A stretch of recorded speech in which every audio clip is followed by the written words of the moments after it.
கல்லூரி மாணவி பாலியல் பலாத்காரம் செய்யப்பட்ட சம்பவத்தில் சரியான நடவடிக்கையை காவல்துறையினர் மேற்கொண்டுள்ளதாக தமிழ்நாடு விவசாயிகள் சங்க கோவை மாவட்ட தலைவர் சு. பழனிசாமி பேட்டி. கடந்த 2 தினங்களுக்கு முன்னர் கல்லூரி மாணவி கூட்டு பாலியல் பலாத்காரம் செய்யப்பட்ட சம்பவம் கோவையில் பெரும் அதிர்ச்சி அலைகளை ஏற்படுத்தியுள்ளது. இந்நிலையில் இச்சம்பவத்தில் 3 குற்றவாளிகளை காவல்துறையினர் சுட்டு பிடித்தனர்.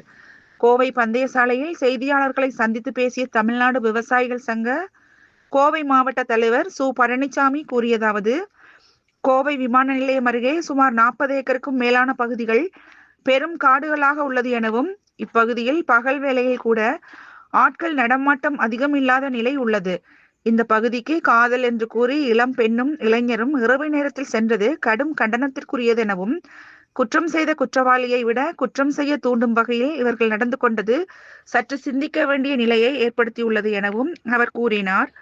பாலியல் பலாத்காரம் செய்யப்பட்ட நிலையில் இளம் பெண்ணும் தலையில் வெட்டுக்காயத்துடன் இளைஞரும் இப்பகுதியில் கிடப்பதை காவல்துறையினருக்கு தகவல் கிடைத்ததும் துரிதமாக செயல்பட்டு இருவரையும் மீட்டு உயிருக்கு ஆபத்து ஏற்படாத வண்ணம் மருத்துவமனையில் சேர்த்துள்ளனர்.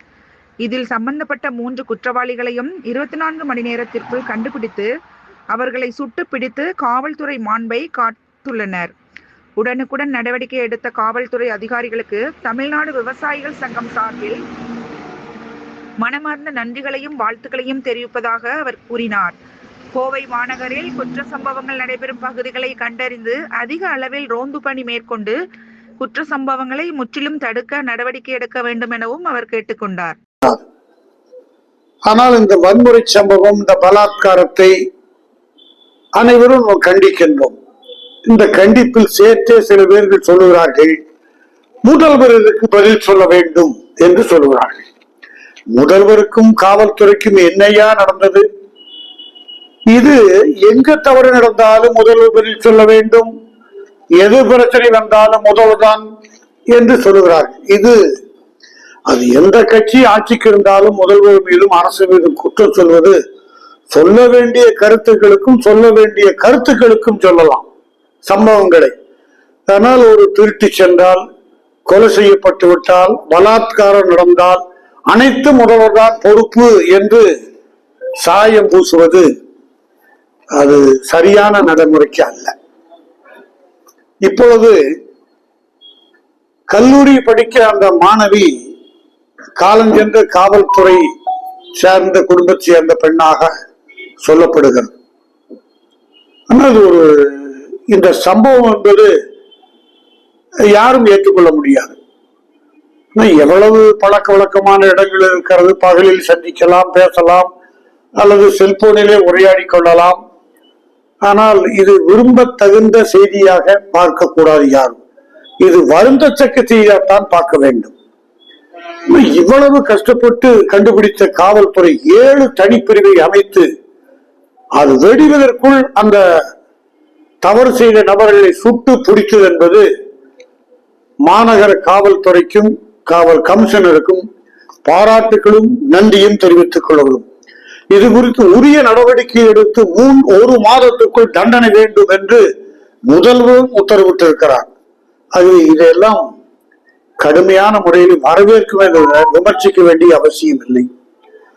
ஆனால் எது நடந்தாலும் விமர்சனம் என்கிற போர்வையில் அரசியல் கட்சிகள், வேறு சில நபர்கள் இத்தகைய சம்பவங்களை ஊக்குவிப்பதோ அல்லது இதுக்கு தனியாக ஒரு போராட்டம் நடத்துவது அது பொருத்தமாக அமையாது. ஆகவேதான் நம் குடும்பத்தைச் சேர்ந்த ஆணாக இருந்தாலும் பெண்ணாக இருந்தாலும் இளைஞர்களும் நல்வழிப்படுத்த வேண்டும், ஒழுங்குபடுத்த வேண்டும், அது நன்று பணிக்கு செல்ல வேண்டும்.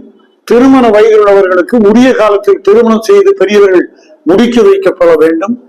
இந்த மாதிரி அவசர காலங்களில் இத்தகைய செய்தி என்பது நாட்டுக்கும் நல்லதல்ல, வீட்டுக்கும் நல்லதல்ல. இந்த செய்தி பார்ப்பவருக்கும் பொருத்தமாக அமையாது. ஆகவேதான் இது அனைவரும் சேர்ந்து ஒழுங்குபடுத்த வேண்டிய செய்தி. ஏதோ ஒரு பெரிய நடக்காத ஒரு சம்பவத்தை பூதகரப்படுத்தி இப்படி ஒரு செய்தியை ஊதி பெரிதாக்கி இதுக்கெல்லாம் அரசுதான் காரணம், இதெல்லாம் காவல்துறை தான் காரணம் என்று ஒட்டுமொத்தமாக குற்றம் சொல்வது எந்த வகையில் நியாயம் என்பதுதான் இப்பொழுது நான் கேட்கின்றேன். ஆனால் ஒழுங்குபடுத்துவதும் முறைப்படுத்துவதும் தன் குடும்பத்தை சார்ந்தவர்கள், உறவினர்கள், சமூக பழக்க வழக்கத்தை ஒழுங்குபடுத்தி நல்ல எண்ணத்தில் இருந்து வர வேண்டுமே தவிர இப்படிப்பட்ட இளமை காலத்தில் அவசர முடிவெடுத்து இத்தகைய தவறான செய்திகளுக்கு பலியிடக் கூடாது என்பதை ஒட்டுமொத்த அனைவருக்கும் சொல்லிக் கொள்வோம். இதை வைத்துக் கொண்டு போராட்டம் நடத்துவது, சுட்டே பிடித்து அவனை உள்ளே அனுப்பிய பிறகு நான் போராட்டம் நடத்துவேன் என்று நடத்துவது என்பது இது பொருந்தா போராட்டமாகத்தான் கருத்துகிறேன். ஆகவே கருத்து சொல்லலாம், எடுத்து சொல்லலாம், காவல்துறையோடு ஒத்துழைத்து கைவாளிகளை பிடிக்கலாம்.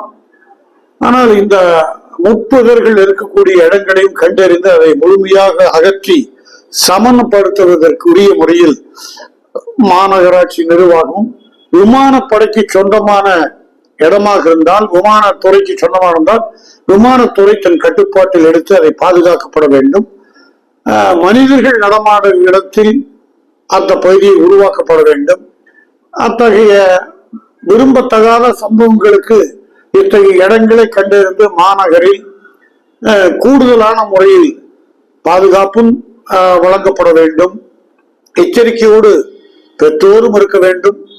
அநேகமாக நாம் அனைவருமே குடும்பத்தில், சமூகத்தில், அரசியலில் ஒரு உன்னத போக்கை பார்க்கக்கூடிய யாராக இருந்தாலும் இத்தகைய நபர்கள் வருமானம் அவர்கள் கேட்கலாம், எதுக்கு வந்தீர்கள், ஏன் கேட்கிறீர்கள் என்று.